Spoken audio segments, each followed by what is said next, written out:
ನಮಸ್ಕಾರ, ಪ್ರಜಾರಾಜ್ಯ ಕನ್ನಡ ನ್ಯೂಸ್ಗೆ ಸ್ವಾಗತ. ನಾನು ರಾಮಗೌಡ ಪಾಟೀಲ್. ನಂತರ ಮನ್ಯಾಗದ ನೀರು ಬರ್ತಾವ, ನೀವು ನೋಡಿದೆ.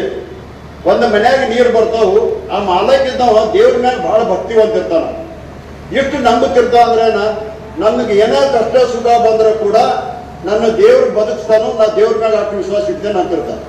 ಮನ್ಯಾಗ ಬಂದ ನಂತರ ಮನ್ಯಾಗ ನಿಂತಿರ್ತಾನೆ ಕಟ್ಟಿ ಮ್ಯಾಗ, ಮನ್ಯಾಗ ಕಟ್ಟಿದಾಗ ನೀರು ಬರ್ತಾವ. ಅವಾಗ ಊರ್ ಹಿರಿಯರ ಊರಾಗಿದ್ರು ಎಲ್ಲ ಶರಣರ ಅಥವಾ ಮತ್ತೆ ಯಾರು ಪೊಲೀಸರ ಎಲ್ಲರೂ ಕೂಡಿ, ಒಂದು ಜಿಲ್ಲಾಡಳಿತ ಎಲ್ಲರೂ ಕೂಡಿ ಬಂದವು. ಏನ್ ನಡಿಪ ನೀರು ಬಂದವು, ಮನ್ಯಾಗ ಬರ್ತಾವು, ಮತ್ತೆ ನಡಿ ತಗೊಂಡು ಹೋಗ್ತೀವಿ ಅಂತ. ನಾ ಏನ್ ಬರಂಗಿಲ್ಲ, ನಂಗೆ ದೇವ್ರ ಬದುಕ್ಸವ ಬಹಳ ಗಟ್ಟಿದ, ನೀವೇನ್ ಮಾಡೋದ್ರಿ, ನಾ ಇಲ್ಲೇ ನಿಲ್ತೇನಂತ. ಆಯ್ತಂದ ಅವರು ಬ್ಯಾಸತಿ ಹೋಗ್ಬಿಡ್ತಾರ. ಅದ್ರ ನಂತರ ಮನ್ಯಾಗ ನೀರು ಬರ್ತಾವ. ಮನ್ಯಾಗ ನೀರು ಬಂದ ನಂತರ ಮ್ಯಾಗ ಒಂದು ಫ್ಲೋರ್ ಇರ್ತಿಲ್ಲ, ಒಂದು ಫ್ಲೋರ್ ಮ್ಯಾಗ ಒಂದೇ ಮಜ್ಲಿ ಮ್ಯಾಗ ಹೋಗ್ಬಿಡ್ತ. ಅವಾಗ ಮತ್ತೆ ರೈತರು ಏನು ಕೇಳೋದಿಲ್ಲ, ಜನರು ಏನು ಕೇಳೋದಿಲ್ಲ. ಒಂದು ಬೋಟ್ ತಗೊಂಡ್ ಬರ್ತಾರ, ಬೋಟ್ ನಾವು ತಗೊಂಡ್ ಬರ್ತಾರ. ಮತ್ತಂತವ್ರು ಇನ್ನು ಅಡ್ವಿ ನೀರು ಬಂದವಪ್ಪ, ನೀ ನಡಿಯನ್ನು ಹೊರಗ, ಇಲ್ಲಾಂದ್ರೆ ನೀನ್ ನೀರು ಎಳ್ಕೊಂಡು ಹೋಯ್ತಿದ್ದ. ನಾನ್ ಬರಂಗಿಲ್ಲ. ಈಗ ಎಷ್ಟಿದ್ರು ನಂಗೆ ದೇವ್ರು ಬಂದು ಬಸ್ಸನು, ನೀವು ಏನ್ ಮಾಡಿದ್ರು ನಾ ಏನ್ ಬರೋದಿಲ್ಲ, ನಾ ಇಲ್ಲೇ ಇರ್ತೇನೆ, ನೀವು ಹೋಗತ್ತ. ಅದಕ್ಕೂ ಬ್ಯಾಸತ್ತವ್ರು ಹೋಗ್ಬಿಡ್ತಾರ. ಅಲ್ಲಿ ಭೀ ನೀರು ಬರ್ತಾವ. ಅಲ್ಲಿ ನೀರು ಬರ್ತದ, ಹಂಚ ಮ್ಯಾಗ ಹೋಗ್ಕೊಂತಾರ. ಹಂಚ ಮ್ಯಾಗ ಹೋಗ್ಕೊಂತ ಸರ್ಕಾರಗೆಲ್ಲ ರಿಪೋರ್ಟ್ ಹೋಗಿದ್ದ, ನೀರು ಬರ್ತಾವ, ಹಂಚ ಮ್ಯಾಗ ಹೋಗ್ಕೊಂತ ನೀರು ಬಂದವು, ಹೊಳಿ ಬಂದಿದ್ದ. ಅವಾಗ ಹೆಲಿಕಾಪ್ಟರ್ ಕಳಿಸ್ತಾರ. ಹೆಲಿಕಾಪ್ಟರ್ ಬಂದ ನಂತರ ಅವಾಗೂ ಹೇಳ್ತಾವ, ನಾವೇನು ಹೆಲಿಕಾಪ್ಟರ್ದಾಗ ಬರೋದಿಲ್ಲ, ನಂಗೆ ದೇವ್ರು ಬದುಕ್ಸಾನು, ನಾವೇನು ಇದು ಮಾಡೋಲ್ಲ, ನೀವು ಏನ್ ಬೇಕಾದ್ ಮಾಡಿ ನಂಗೆ ದೇವ್ರು ಬದುಕ್ಸ್ತಾ, ನೀವು ಹೋಗ್ರಿ ಅಂತ. ಅವರು ಹೇಳ್ತಾರೆ, 2-3 ಸುತ್ತ ಹಾಕ್ತಾರ, ಮಾಡ್ತಾರೆ, ಏನು ಮಾಡ್ತಾರೆ, ನಿಲ್ತಾರೆ, ಹೊಟ್ಟೆ ಬರೋದಿಲ್ಲ. ಯಾರು ಹೇಳೋನು ಕೇಳೋದು. ಹೋಗ್ತಾ ಅದು ಹೊಳಿ ಯಾಕೆ ಹೇಳಿದ್ರಲ್ಲ, ಹೊಳಿ ಬರ್ತೈತಿ, ಅದು ಹೊಳಿ ಅದ್ರ ಮ್ಯಾಗ ಹೊಳಿ ಸದ್ದು ಹೋಗ್ಬಿಡ್ತ. ಆ ನಂತರ ಮ್ಯಾಗ ಹೋಗ್ತಾರಲ್ಲ, ದೇವ್ರ ಹತ್ರ ವಾದ ಮಾಡ್ತಾರ. ನಾನು ನೀನು ಎಷ್ಟು ಭಕ್ತಿ ಮಾಡಿದ್ದು, ನಾನು ಎಷ್ಟು ನಿನ್ನ ಮ್ಯಾಗ ವಿಶ್ವಾಸ ಇಟ್ಟಿದ್ದು, ನನ್ನ ನೀ ಬದುಕಿಸ್ಲಿಲ್ಲ ಯಾಕ ಅಂತ ಕೇಳ್ತಾವ. ಕೇಳಿದಂತ ದೇವ್ರು ಒಂದೇ ಮಾತು ಹೇಳ್ತಾರ, ನೋಡ್ರಿ ನಾನು ನಿಮ್ಗೆ 3 ಅವಕಾಶ ಕೊಟ್ಟಿದ್ದೆ. ಆ ಜನರು ಕಳಿಸ್ದವನು ನಾನ, ಆ ಬೋಟ್ ನಾವು ಕಳಿಸವು ನಾನ, ಆ ಹೆಲಿಕಾಪ್ಟರ್ ಕಳಿಸವು ನಾನ. ನೀ ಬರ್ದಿರ್ತ ನಾನೇನ್ ಮಾಡವ, ಹಂಗೆ ನೀವು ಹೋಗಿ ಕೇಳ್ತ. ಆದ ಕಾರಣ ಹುಕ್ಕೇರಿಯವ್ರ ಪರಿಸ್ಥಿತಿ ಕೂಡ ಇದೇ ಪ್ರಕಾರ ಆಗಿ, ನಾವು 3 ಜನ, ನಾ ಹೇಳಲ್ಲ, ನಮ್ಮದು ರಕ್ತ ಸುಟ್ಕೊಂಡು ನಿಮ್ಗೆ ಸಹಕಾರ ಮಾಡಕ್ ಬಂದೆವು. ನೀವು ಉಪಯೋಗ ತೆಗೋದು ಬಿಡೋದು ಏನು ಮತ್ತೆ ಅದ ಪ್ರಭಾವದಾಗ ಅದರಂತೆನ 30 ವರ್ಷ ಏನು ಸಹನ್ ಮಾಡ್ಬೋದು ಬಂದಿರ, ಅದ ಒಂದು ದಬಾನಿಗೆ ಹೋಗೋದು, ಅದ ಮಾಡೋದು. ನಿಮಗೆ ಏನಾರ ಒಳ್ಳೇದಾಗಿದ್ರ ಅಥವಾ ಮುಂದೆ ಒಳ್ಳೇದಾಗೋದು ಅದರ ಯಾವ ಬಾಜು ಹಿಡಿಬೇಕು, ಯಾರನ್ನ ಹಿಡಿಬೇಕು, ಅದು ಖರೋಖರ ವಿಚಾರ ಮಾಡ್ಬೇಕಾರೆ. ನಾ ಯಾಕಂದ್ರೆ ಮತ್ತೊಮ್ಮೆ ತಮ್ಮೆಲ್ಲರೂ ವಿನಂತಿ ಮಾಡ್ತೇನೋ, ಈ ಒಂದು ಹಿರಣ್ಯಕೇಶಿ ಸಹಕಾರಿ ಕಾರ್ಖಾನೆ ಇರ್ಬೋದು, ಅಥವಾ ವಿದ್ಯುತ್ ಸಹಕಾರ ಸಂಘ ಇರ್ಬೋದು, DC ಬ್ಯಾಂಕ್ ಇರ್ಬೋದು, ನಮ್ಮ ಜೊತೆಗೆ ನೀವು ಕೈ ಹಿಡಿದ್ರಂದ್ರೆ ಬಹುತೇಕ ಮುಂದಿನ ದಿನಮಾನದಾಗ ನೀವು ಬಹುತೇಕ ನಾವು ಹೋಗ್ತೇವಾದ್ರೂ ನೀವು ಬಿಡಬಾರ್ದು. ಆ ಪ್ರಕಾರ ನಿಮ್ಮ ಜೊತೆಗೆ ನಾವು ಇರ್ತೇವೆ, ನಾವೆಲ್ಲ ದೃಷ್ಟಿಯಿಂದ ಸಹಕಾರ ಮಾಡ್ತೇವೆ. ಈ ಒಂದು ಹಿರಣ್ಯಕೇಶಿ ಸಹಕಾರ ಸಕ್ಕರೆ ಏನ್ ಇವಾಗ ಅಪ್ಪನಗೌಡ ಪಾಟೀಲ್ ಇರ್ಬೋದು, ಬಸಗೌಡ ಇರ್ಬೋದು, ಅಥವಾ DT ಪಾಟೀಲ್ ಏನು ಅಧಿಕಾರ ಇದ್ದಾರೆ, ಆ ಪ್ರಕಾರ ಒಂದು ಗತಿ ವೈಭವ ಇದೆ. ಆ ಗತಿ ವೈಭವವನ್ನು ಮರಳು ತರಬೇಕಾದ್ರೆ ನಿಮ್ಮ ಸಹಕಾರ ಬಹಳಷ್ಟು ನನಗೆ ಬೇಕಾಗ್ಯದ. ಹಿರಣ್ಯಕೇಶಿ ಸಹಕಾರಿಗೆ ಅಡ್ಡ ಸಹಕಾರ ಇದ್ರೆ ನಡೆಯುದಿಲ್ಲ.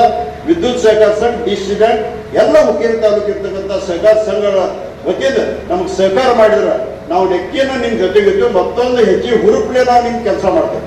ಅದ್ರಾಗ ಏನು 2 ಮಾತಿಲ್ಲ.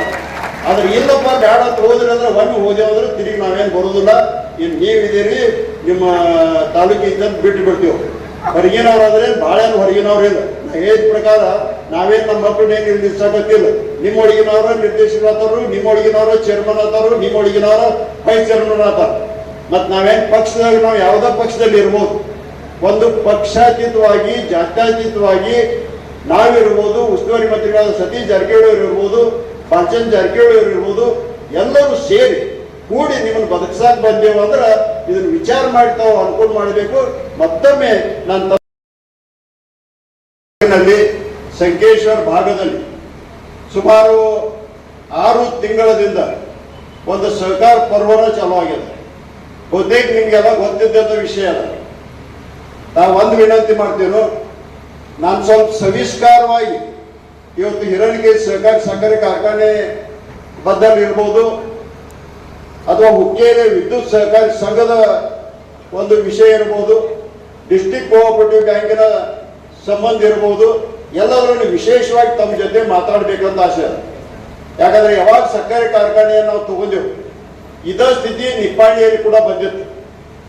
ನಿಪ್ಪಾಣಿ ಸಕ್ಕರೆ ಕಾರ್ಖಾನೆಯನ್ನು ನಾವು ಉಸ್ತುವಾರಿ ವಹಿಸಬೇಕಂದ್ರೆ ಅಲ್ಲಿರ್ತಕ್ಕಂಥ ಎಲ್ಲ ಕಾರ್ಮಿಕ ವರ್ಗದವ್ರನ್ನ ಒಂದು ಮೀಟಿಂಗ್ ಮಾಡಿದ್ದೆವು.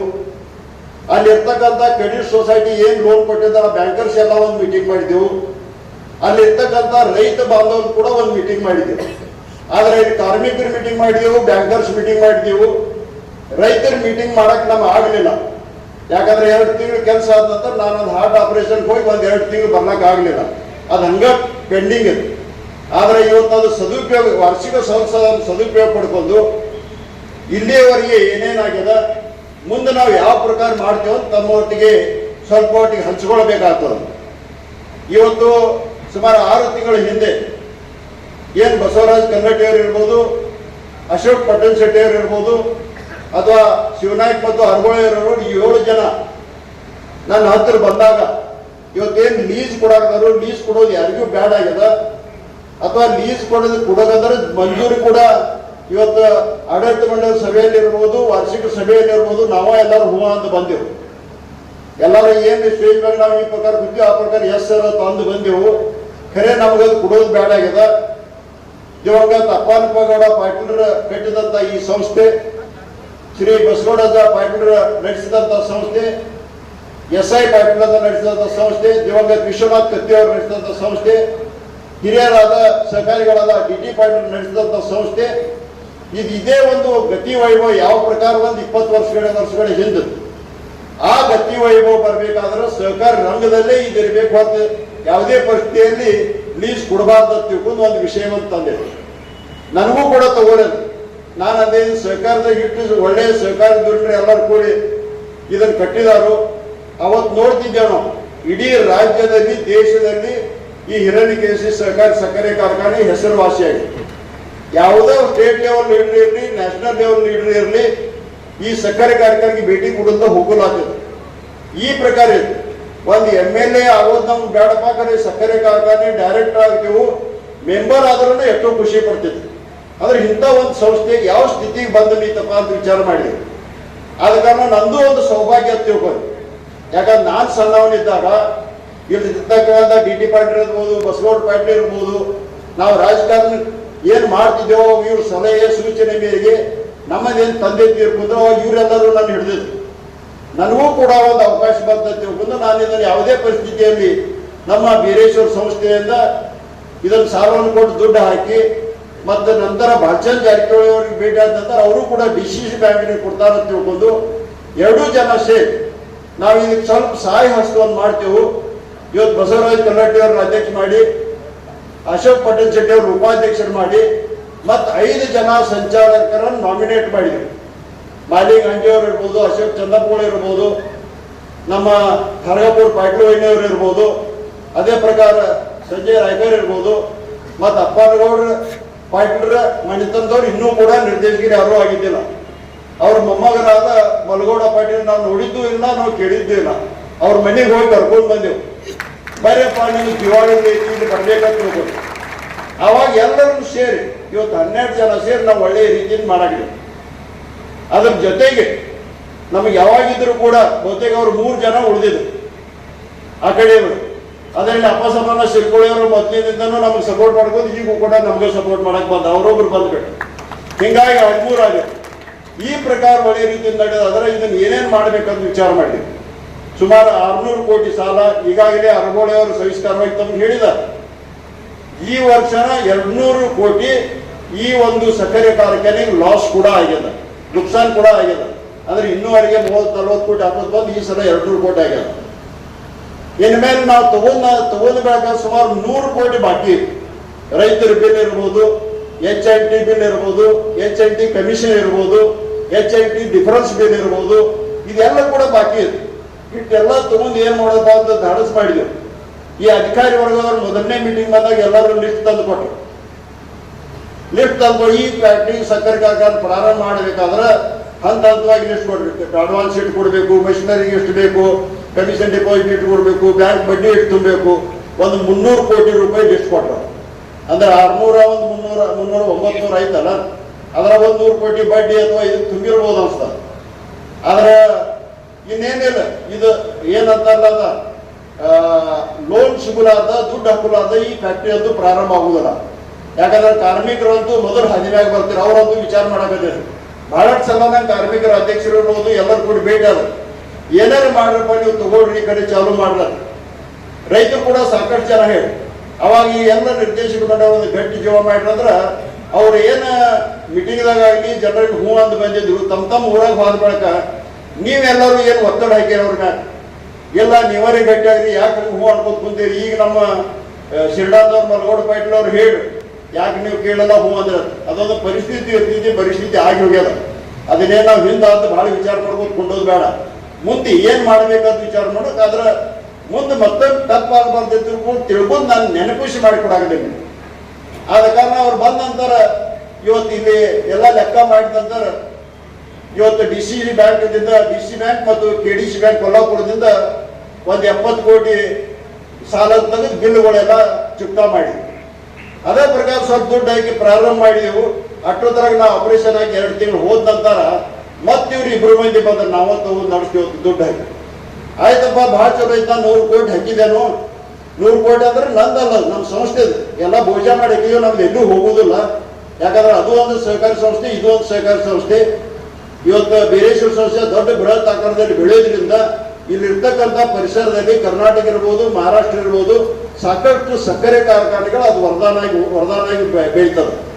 ಆ ಪ್ರಕಾರವಾಗಿ ನಮ್ಮ 100 ಕೋಟಿ ತಿಳ್ಕೊಂಡು ನೀವು ನಡೆಸಂತ ಒಂದು 15 ದಿವಸ ಬಿಟ್ಟೇವು ನಾವು. ಶಂಕರಲಿಂಗುಡಿಯಲ್ಲಿ ಪೂಜೆ ಮಾಡ್ರು, ತೆಂಗಿನಕಾಯಿ ಹೊಡೆದ್ರು, ಇಲ್ಲಿ ಬಂದರು, ಮೀಟಿಂಗ್ ಮಾಡ್ರು, ಎಲ್ಲಾನು ಮಾಡ್ರು. 1 ದಿವಸ ಆಯ್ತು, 2 ದಿವಸ ಆಯ್ತು, 5 ದಿವಸ ಆಯ್ತು. ಅಷ್ಟು ತಕ್ಕ ನಂಗೆ ಎಲ್ಲ ಡೈರೆಕ್ಟರ್ಗಳು ಭೇಟಿ ಆಗ್ತಾರೆ. ಅನ್ನಗಳು ಅವ್ರ ಕಡೆ ನಾಲ್ಕು ಗೊತ್ತಿರ್ರಿ, ಮತ್ತು ನೀವು ಬರಬೇಕು ಅಂತಿದ್ರು. ನಾನೇನೋ ನನಗೂ ಸಾಕಾಗಿದ್ದಪ್ಪ, ನಿಮ್ಗೆ ಮುಸಾಬರಿ ಬೇಡ, ನೀವು ಮಾಡ್ಕೋರಿ, ಅವರ ಮಾಡಲಿ, ಚಲೋ ಒಟ್ಟು ರೈತರು ಎತ್ತು ಕಡೆ ತಂದು ನಾವೇನು ಕೆಟ್ಟದಾಗಲಂತ ಭಾವಿಸೋಲ್ಲ. ನಾವು ನಡೆಸ್ರೇನ ಅವ್ರು ನಡೆಸ್ರೇನ, ಒಟ್ಟು ರೈತರು ಹಾದಿನಾಗ ಬರೋಂಗೆ ಮಾಡಬೇಡ್ರಿ, ರೈತರಿಗೆ ಒಳ್ಳೇದು ಮಾಡ್ರಿ, ಮತ್ತು ನಡೆಸ್ಬೇಡ್ರಿ. 15 ದಿವಸದಾಗ ಒಂದು ಮೀಟಿಂಗ್ ಬಂದ ನಂತರ ಇವ್ರು ಎಲ್ಲ ಡೈರೆಕ್ಟರ್ ಏನು ಕೇಳ್ಬೇಕವ್ರ, ನಾವೇನು ಒಂದು 2 ತಿಂಗಳು ಬಂದ ನಂತರ 7ನೇ ವೇತನ ಕಾರ್ಮಿಕರಿಗೆ ಚಾಲು ಮಾಡಿದ್ದೆವು. ಸದಸ್ಯರಿಗೆ ಬರೀ ಕಬ್ಬು ಬಂದಾಗ ಎಷ್ಟು ಸಕ್ಕರೆ ಕೊಡ್ತಿದ್ರು. ಸುಮಾರು 35,000 ಸಕ್ಕರೆ ಕಾರ್ಖಾನೆ ಸದಸ್ಯರಿದ್ರೆ ಬರೀ 10,000 ಜನರಿಗೆ ಎಷ್ಟು ಸಕ್ಕರೆ ಕೊಡ್ತಿದ್ರು, ಸಕ್ಕರೆ ಕಬ್ಬು ಕೊಟ್ಟವ್ರು. ನಾವು ಅದನ್ನ 50 ಕಿಲೋ ಎಲ್ಲರಿಗೂ ಕೊಡಬೇಕು, ಅದು 20 ರೂಪಾಯಿದ 17 ರೂಪಾಯಿ ಕೊಡ್ಬೇಕಂತ ತಿಳ್ಕೊಂಡು ನಾವು ಕೊಡಕ್ಕೆ ಪ್ರಾರಂಭ ಮಾಡಿದ್ವಿ. ಈ 2 ಸ್ಕೀಮ್ಗಳು ಮಾಡಿದ್ವಿ. ಅವ್ರು ಬಂದ ಪೇಟೆಗೆ ಏನಪ್ಪಾ ನೀವು ಎಲ್ಲ ಫ್ಯಾಕ್ಟ್ರಿ ನುಕ್ಸಾನ್ ಮಾಡ್ತೀರಿ, ಆ 7ನೇ ವೇತನ ಯಾಕೆ ಕೊಟ್ರಿ, ಆ ರೈತರಿಗೆ 50 ಕಿಲೋ ಸಕ್ಕರೆ ಯಾಕೆ ಕೊಡಾಕಿದ್ದೀರಿ, ಈ ಪ್ರಶ್ನೆ ಹಾಕಿದ್ರು. ಅಂದ್ರೆ ಇವ್ರ ಮನಸ್ಸು ಹೆಂಗಿರ್ಬೋದು ಅಂತ ವಿಚಾರ ಮಾಡ್ಬೋದು. ರೈತರಿಗೆ ಕೊಟ್ಟದ್ದು ಎಲ್ಲೂ ಹೋಗಲ್ಲ. ರೈತರಿಗೆ ಕೊಟ್ಟದ್ದು ಎಲ್ಲೂ ಹೋಗಲ್ಲ. ಈಗ ಭೀಮಗೌಡ ಪಾಟೀಲ್ ಹೇಳಿದ್ ಒಂದೊಂದೊಂದೊಂದು ನೆನಪು ಬರ್ತದ. ಬಹುತೇಕ ಯಾರೋ ಅಂದ್ರತ ಇಟ್ಟೆಲ್ಲ ದೊಡ್ಡ ಪ್ರಮಾಣದಾಗ ಖರ್ಚು ಮಾಡಿದವ್ರು, ಇಟ್ಟು ಪೆಂಡಲ್ ಹಾಕಿದವ್ರು, ಇಟ್ಟು ಊಟ ಹಾಕಿದ್ರೆ ದೊಡ್ಡ ಪ್ರಮಾಣ ಊಟ ಮತ್ತೊಂದು ಜರ ಸಾಲಿ ಹೆಚ್ಚಾಗ್ತದೆ. ಅದ್ರದ್ದು ಒಂದು ಸ್ವಲ್ಪ ಕತಿ ಹೇಳ್ತೇನೆ, ಯಾಕಂದ್ರೆ ನೆನಪು ಬಂದಿದ್ದಂದ್ರೆ ಒಂದೊಂದೊಂದೊಂದು ಹೇಳ್ತಾನೆ. ಇವತ್ತು ಅವರು ವರ್ಷಕ್ಕೆ 14ರಿಂದ 15 ಜನರಲ್ ಬಾಡಿ ಖರ್ಚು ಮಾಡ್ತಿದ್ರು. ಎಲ್ರೇ ಒಂದು ಉಳ್ಯಾಗ ಹೋದ್ ತಟ್ಟನಾಗ ನೀವು ಕುಣಿಸ್ತಿರು, ಆ ತಟ್ಟನಾಗ ಕುಂಡ್ರು ಪರಿಸ್ಥಿತಿ ಇತ್ತು ಇಲ್ಲೂ ಗೊತ್ತಿಲ್ಲ, ನಾ ಏನು ನೋಡಿಲ್ಲ, ಅದು ನಿಮ್ಗೂ ಗೊತ್ತದ. ಆಮೇಲೆ ಊಟ ಹುಗ್ಗಿ ಹೆಂಗ್ ಹಾಕ್ತಿರು, ಏನ್ ಮಾಡ್ತಿರು ಅದು ಕೂಡ ಗೊತ್ತಿತ್ತು. ನಾನೇನು ರೈತರು ಒಂದು ಸಲ ನಾವು ಕರೆಸ್ತೀವಿ ವರ್ಷಕ್ಕೆ, ಅವ್ರದ್ದು ಸಕ್ಕರೆ ಕಾರ್ಖಾನೆ, ಅವ್ರದ್ದು ರೊಕ್ಕ, ಅವ್ರದ್ದು ಖರ್ಚು, ಅವ್ರಿಗೆ ನಾವು ಒಳ್ಳೆ ರೀತಿಯಿಂದ ವ್ಯವಸ್ಥೆ ಕೂಡ್ರಾಕ ವ್ಯವಸ್ಥೆ ಮಾಡಿದೆವು. ಇವತ್ತು ಮಳೆ ಬಂತ, ಅದ್ರೂ ಇವತ್ತು ಈ ಶೆಡ್ ಹಾಕ್ಲಿಲ್ಲ ಅಂದ್ರೆ ಏನ್ ಗತಿ ಆಗ್ತಿತ್ತು, ನಾವು ಒಂದು ಕಡೆ ನೀವು ಒಂದು ಕಡೆ ಓಡಿ ಹೋಗ್ತಿದ್ದೀವಿ. ಎಲ್ಲರೂ ವ್ಯವಸ್ಥಿತವಾಗಿ ಬಂದಾರು, ಒಂದು ದಿವಸನೇ ವ್ಯವಸ್ಥಿತವಾಗಿರ್ಲಿ. ಇವತ್ತು ಅಗ್ರಿಕಲ್ಚರ್ ಸ್ಟಾಲ್ಗಳು ಮಾಡಿದೆವು. ಯಾಕಂದ್ರೆ ಹೊಸ ತಂತ್ರಜ್ಞಾನ ಹೊಸದೇನೇನು ಬಂದು ರೈತರಿಗೆ ಗೊತ್ತಾಗ ಇಟ್ಟೆಲ್ಲ ಊಟ ಇಟ್ಟು ಚಲೋ ಹಾಕಿ ಇಟ್ಟು ಪೆಂಡಲ್ ಕುರ್ಚಿ ಹಾಕಿ ಮಾಡಿ ಇದ್ರ ಖರ್ಚು ಎಷ್ಟು ಬಂದಿರ್ಬೇಕು ನಿಮ್ಗೆ ಯಾರೇ ಅಂದಾಜು ಐತೆ? ಬರೀ 16 ಲಕ್ಷ ಬಂದದ. ಅವ್ರದ್ದೇ 1 ಲಕ್ಷ ಹೆಚ್ಚಾಗಿರ್ಬೇಕು ಅಷ್ಟ. ಅವ್ರಷ್ಟ ಖರ್ಚು ಮಾಡಿ ಒಳ್ಳೆ ದೃಷ್ಟಿಯಿಂದ ನೀವು ಮಾಡಿದ್ರಿ. ಯಾಕಂದ್ರೆ ಮುಂದಿನ ವರ್ಷ ನಿಮ್ಗೆ ನೋಡಬಹುದು, ನೀವು ಬ್ಯಾಲೆನ್ಸ್ ಶೀಟ್ನಾಗ ಬರ್ತದ, ಏನು ಒಂದು ಆನ್ಯುವಲ್ ರಿಪೋರ್ಟ್ ಕಳಿಸ್ತೀವಿ, ಅವಾಗ ನಿಮ್ಗೆ ಕರೆಕ್ಟ್ ಬರ್ತದ ಎಷ್ಟು ಖರ್ಚು ಮಾಡಿದೀವಿ ಅಂದ್ರೆ. ಖರ್ಚು ಮಾಡ್ರ ಆಗುದಿಲ್ಲ, ನೀವು ಖರ್ಚು ಹಾಕಿರ ಆಗಿದ್ದ. ಇದೊಡ್ರಿ ಊಟ ಗಿಟ್ಟ ಎಲ್ಲ ಚಲೋ ಹಾಕಿರ ಮಾಡ್ಯಾರ, ಒಂದು 8 ಲಕ್ಷ ಖರ್ಚು ಬಂದಿದೆ. ನೀವು ಅದನ್ನ 20 ಲಕ್ಷ ಅಂತ ಮಾಡಿದ್ರೆ ಯಾರು ಮಾಡವ್ರ? ಈ ಪೆಂಡಲ್ಗೆ ಒಂದು 7 ಲಕ್ಷ ರೂಪಾಯಿ ಬಂದಿದೆ. 7 ಲಕ್ಷ ಅಂದ್ರೆ ಮುಂದಿನ ವರ್ಷ ಈ ಪೆಂಡಲ್ ಕೂಡ ಖರ್ಚು ಬರೋದಿಲ್ಲ. ಯಾಕಂದ್ರೆ ನಾವು ನೋಡಿದೇವೆ, ನಾವು ನಿಪಾಣಿ ಫ್ಯಾಕ್ಟ್ರಿ ಪೆಂಡಲ್ ಯಾವಾಗ ಹಾಕುದಿಲ್ಲ, ಒಳ್ಳೆ ಒಳ್ಳೆ ಗೋಡೌನ್ ಇರ್ತಾವ, ಆ ಸೆಪ್ಟೆಂಬರ್ ತನಕ ಖಾಲಿ ಆಗಿರ್ತಾವ ಸಕ್ರಿ ಹೋಗಿ, ಅವಾಗ ಅಲ್ಲಿ ಗೋಡೌನ್ದಾಗ ಮಾಡ್ತೇವೆ. ಇಲ್ಲಿ ಗೋಡೌನ್ ಹೋಗಿ ನೋಡ್ರೆ ಗೋಡೌನ್ದಾಗ ಹೋಗಕ್ ಸಾಧ್ಯಲ್ಲ, ಗೋಡೌನ್ದಾಗ ಒಳಗೆ ನಿಂತ್ರೆ ಈಗ ಮಳಿ ಬಂದ್ರೆ ನಿಮ್ಮ ಮ್ಯಾಗ ಮಳಿ ಬರ್ತಿತ್ತ, ಅದಕ್ಕೆ ಮ್ಯಾಗ ತಾರೀಖಿ ನೋಡ್ತೀರಿ. ಆ ಪ್ರಕಾರ ಎಲ್ಲ ಗೋಡೌನ್ ಪರಿಸ್ಥಿತಿ. ಯಾಕಂದ್ರೆ ಈಗ ನೀವು ವಿಡಿಯೋದಾಗ ನೋಡಿರ್ಬೋದು. ಆದ್ರೆ ಮುಂದಿನ ವರ್ಷದಲ್ಲಿ ಆ ಗೋಡೌನ್ ಎಲ್ಲ ಚಕಾಚಕ್ ರಿಪೇರಿ ಆಗ್ತಾವು. ಇವತ್ತು ಮುಂದಿನ ವರ್ಷ ನಾವು ಅಲ್ಲಿ ಗೋಡೌನ್ದಾಗ ನೋಡಿ ಈ ಪೆಂಡಲ್ದು ಖರ್ಚು ಉಳಿತೈತಿ, ನಿಮ್ಗೆ ಮತ್ತೇನ್ರಿ ಊಟ ಇದರ ಬಗ್ಗೆ ಚಲೋ ಹಾಕೊಂಡ್ ರೈತರು ತಿನ್ನೋದು ಎಲ್ಲೂ ಹೋಗಿಲ್ಲ, ರೈತರು ತಿನ್ನೋದು ಎಲ್ಲೂ ಹೋಗಲ್ಲ. ಇವತ್ತು ನಾವು 7ನೇ ವೇತನ ಪ್ರಾರಂಭ ಮಾಡಿದೆವು, ವರ್ಷಕ್ಕೆ 1 ಕೋಟಿ ರೂಪಾಯಿ ಹೊರೆ ಬರ್ತಿರ್ಬೋದು ನಾವು. ಅಥವಾ ಸಕ್ರಿ ಕೊಡಕತ್ತೇವು, ಸಕ್ರಿ ಕೂಡ ವರ್ಷಕ್ಕೆ 1 ಕೋಟಿ ರೂಪಾಯಿ ನಮ್ಗೆ ಹೊರೆ ಆಗ್ತಿರ್ಬೋದು. ಮತ್ತು ಇವತ್ತಿಂದ ನಿಮಗೂ ಒಂದು ಹೊಸ ಸುದ್ದಿ ಅಂದ್ರೆ, ಇವತ್ತೆಲ್ಲ ರೈತರು ಕೂಡ ಏನಾದರೂ ಆಕ್ಸಿಡೆಂಟಲ್ ಆಗಿ ತೀರ್ಕೊಂಡ್ರ ಅವರು ವಾರಸ್ದಾರಿಗೆ, ಯಾಕಂದ್ರೆ ನೋಡ್ರಿ ಜೀವನವಾದಂಥ ಜೀವ ಅಂತೂ ತರಕ್ ಸಾಧ್ಯ ಇಲ್ಲ, ಆ ವಾರಸ್ದಾರಿಗೆ ಅನುಕೂಲ ಆಗಲಿ ಅಂತ ತಿಳ್ಕೊಂಡ ಇವತ್ತು 10 ಲಕ್ಷ ಇನ್ಶೂರೆನ್ಸ್ ಅನ್ನು ನಾವು ಎಲ್ಲ ಸದಸ್ಯರು ಕೂಡ ಮಾಡಿದ್ದೇವೆ. ಇವತ್ತಿಂದ ಹಿಡಿದು ಯಾರೇ ಆಕ್ಸಿಡೆಂಟಲ್ ನಮ್ಮ ಸದಸ್ಯರು 35,000 ಸದಸ್ಯರಾಗ 21,000 ಸದಸ್ಯರು ನಾವು ಈಗಾಗಲೇ ಇನ್ಶೂರೆನ್ಸ್ ಮಾಡಿದೆವು. ಯಾಕಂದ್ರೆ 10,000 ಅವರು ಆಧಾರ್ ಕಾರ್ಡು ಕೊಡಾಗ್ತಾ ಇಲ್ಲ, ಅಡ್ರೆಸ್ ಕೊಡಾಗ್ತಾ ಇರಲಿಲ್ಲ, ಅವ್ರು ಎಲ್ಲಿ ಇದಾರೋ ಏನಿಲ್ಲ, ಹಿಂದಿನ ಸುಮ್ಮನೆ ಬರೆದು ಹೋಗಿದಾರೋ ಗೊತ್ತಿಲ್ಲ, ಅದನ್ನು ಚೆಕ್ ಮಾಡ್ಬೇಕಾದ್ರೆ. ಇನ್ನೂ ಕೂಡ ನಾವು ವಿನಂತಿ ಮಾಡ್ತೇನೆ, ಯಾರ್ಯಾರು ತಮ್ಮ ಆಧಾರ್ ಕೊಟ್ಟಿಲ್ಲ ಅವ್ರು ಆಧಾರ್ ಕಾರ್ಡ್ ಕೊಡಿ. ನಾವೇನು ನಿಮ್ಮ್ಯಾಗ ಭೋಜ ಏರ್ಸಕ ನಿಮ್ಮ್ಯಾಗ ಸಾಲ ಮಾಡಕ್ ತಗೊಳಕತ್ತಿಲ್ಲ, ಆದ್ರೆ ನಿಮ್ಗೆ ಒಳ್ಳೇದನ್ನು ಮಾಡಕ್ ಈಗಾಗಲೇ ಇನ್ಶೂರೆನ್ಸ್ ಇದನ್ನು ಮಾಡಿದೆವು. ಅದೇ ಪ್ರಕಾರ ಇವತ್ತು ಕಾರ್ಮಿಕರಿಗೆ ಸುಮಾರು ನ್ಯಾಚುರಲ್ ಡೆತ್ ಆದ್ರೆ 10 ಲಕ್ಷ, ಆಕ್ಸಿಡೆಂಟಲ್ ಡೆತ್ ಆದ್ರೆ 20 ಲಕ್ಷ. ಈ ಇನ್ಶೂರೆನ್ಸ್ ಕೂಡ ಅವ್ರಿಗೆ ಇವತ್ತಿಂದ ಪ್ರಾರಂಭ ಆಗ್ತದೆ. ಅದೇ ಪ್ರಕಾರ ಹೆಲ್ತ್ ಇನ್ಶೂರೆನ್ಸ್ ಇವತ್ತಿರ್ತಕ್ಕಂಥ ಕಾರ್ಮಿಕರಿಗೆ 2 ಲಕ್ಷವರೆಗೆ, ಗಂಡ ಹೆಂಡತಿ ಮತ್ತು 2 ಮಕ್ಕಳಿಗೆ 2 ಲಕ್ಷ ಪರ್ಯಂತ ಹೆಲ್ತ್ ಇನ್ಶೂರೆನ್ಸ್ ಕೂಡ ಇವತ್ತಿನಿಂದ ಪ್ರಾರಂಭ ಆಗ್ತದೆ. ಇನ್ನು ಮುಂದಿನ ದಿನಮಾನದಲ್ಲಿ ಈ ಅಕ್ಟೋಬರ್ದಿಂದ ತಾವೇನು ಲಾವಣಿ ಮಾಡ್ತಿರ್ತೇವೆ, ಬಹುತೇಕ ಈಗ ಸಕ್ರಿ ಕೊಟ್ಟೆವು, ಇದು ಕೊಟ್ಟೆವು, ಇಟ್ಟೆಲ್ಲ ಸಾಲ ಸೂಲ ಮಾಡಿದ್ರೆ ನಮಗೇನಪ್ಪ ಅಂತ ನೀವು ಕೇಳ್ಬೋದು. ನಿಮಗೂ ಕೂಡ ಭಿನ್ನ ಬಡ್ಡಿ ಇಲ್ದನ 15,000ವರೆಗೆ ನೀವು ಬೀಜ ತಗೋಬಹುದು ಅಥವಾ ಫರ್ಟಿಲೈಸರ್ ಲಾವಣಿ ತಗೋಬಹುದು. ಅದಕ್ಕೂ ಕೂಡ 3 ವರ್ಷ ಕಂಟಿನ್ಯೂಸ್ ಯಾರು ಕಬ್ಬು ಕೊಟ್ಟಿದಾರ ಆ ನಿಯಮಾವಳಿ ಪ್ರಕಾರ ಯಾರು ಕೊಡ್ತಾರೋ ಪ್ರತಿ ಎಕರ್ಗೆ 15,000ದಂತೆ ಪ್ರತಿ ರೈತರು ಕೂಡ ಕೊಡ್ಲಾಗಬಹುದು. ಈ ಸ್ಕೀಮ್ ಕೂಡ ಈ ವರ್ಷದಿಂದ ಪ್ರಾರಂಭ ಮಾಡಬೇಕು. ಇವತ್ತು ಅದಕ್ಕೆ 10 ಕೋಟಿ ಅಂತ ನಾವು ಬಜೆಟ್ ಮಾಡಿದೆವು.